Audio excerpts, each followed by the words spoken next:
ତିନି ଜିଲ୍ଲାରେ ଭୀଷଣ ବର୍ଷା ହେବ। ହଁ ଦର୍ଶକ ବନ୍ଧୁ, ତିନି ଜିଲ୍ଲାରେ ଭୀଷଣ ବର୍ଷା ହେବ। ତେଣୁକରି ଦର୍ଶକ ବନ୍ଧୁ, ନଦୀ ଉପକୂଳବର୍ତ୍ତୀ ଅଞ୍ଚଳରେ ରହୁଥିବା ଜନବାସୀଙ୍କୁ ଆପଣଙ୍କୁ ସତର୍କତା ସୂଚନା। ଦର୍ଶକ ବନ୍ଧୁ, ଆପଣମାନେ ଜାଣିଥିବେ ସୋଶାଲ ମିଡିଆରେ ପୁରା ଭାଇରାଲ ହେଉଥିବା ଆସାମରେ ହଜାର ହଜାର ଶବ ଭାସୁଛି। ହଁ ଦର୍ଶକ ବନ୍ଧୁ, ଏହି ଖବରଟି ଶୁଣିଲେ ଦର୍ଶକ ବନ୍ଧୁ ଦେହ ଥରୁଛି। ଦର୍ଶକ ବନ୍ଧୁ, ଏଭଳି ସ୍ଥିତି ଆମ ଓଡ଼ିଶାରେ ଏବେ ପଡ଼ିବ କି? ଚାଲନ୍ତୁ ପୁରା ଶେଷ ଖବରକୁ ନଜର ପକେଇବା। ଆସାମ ଭଳି ଦୃଶ୍ୟ ଆମ ଓଡ଼ିଶାରେ ବାଲେଶ୍ୱର ଜିଲ୍ଲାରେ ବି ଦର୍ଶକ ବନ୍ଧୁ ଏଭଳି ଘଟୁଛି। 2026 ଅଗଷ୍ଟ 3 ତାରିଖରେ କେଉଁ କେଉଁ ଜିଲ୍ଲାରେ ପ୍ରବଳ ବର୍ଷା ହେବ ଦର୍ଶକ ବନ୍ଧୁ ଆସନ୍ତୁ ଜାଣିବା। ସୁନ୍ଦରଗଡ଼, କେନ୍ଦୁଝର, ମୟୂରଭଞ୍ଜ, ବାଲେଶ୍ୱର, ଭଦ୍ରକ, କେନ୍ଦ୍ରାପଡ଼ା, ଯାଜପୁର, ଜଗତସିଂହପୁର, କଟକ ଏହି ଜିଲ୍ଲାମାନଙ୍କରେ ଦର୍ଶକ ବନ୍ଧୁ 30 ରୁ 40 କିଲୋମିଟର ଘଣ୍ଟା ପ୍ରତି ପବନ ବେଗ ରହିବ ଏବଂ ଘଡ଼ଘଡ଼ି ମାରିବ।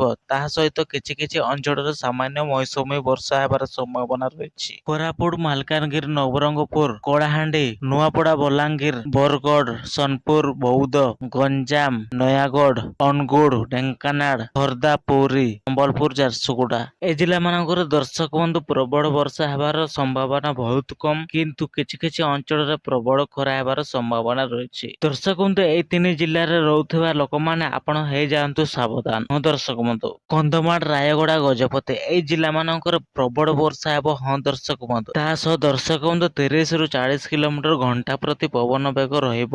ଦର୍ଶକ ବନ୍ଧୁ, ଆପଣ ଯଦି ନଦୀ ଉପକୂଳ ଅଞ୍ଚଳରେ ରହୁଛନ୍ତି ତାହେଲେ ହେଇଯାଆନ୍ତୁ ସତର୍କ। ଦର୍ଶକ ବନ୍ଧୁ, ଏଭଳି ନୂଆ ନୂଆ ଅପଡେଟ ପାଣିପାଗ ଖବର ଆପଣମାନେ ସବୁଦିନ ଜାଣିବା ପାଇଁ ଚାହୁଁଛନ୍ତି ତାହେଲେ ଦର୍ଶକ ବନ୍ଧୁ ଆମ ଚ୍ୟାନେଲକୁ ଯଦି ସବସ୍କ୍ରାଇବ ଆପଣ ଯଦି କରିନାହାନ୍ତି ତାହେଲେ ସବସ୍କ୍ରାଇବ କରିକି ରଖନ୍ତୁ। ଭିଡ଼ିଓକୁ ଗୋଟେ ଲାଇକ୍ କରନ୍ତୁ।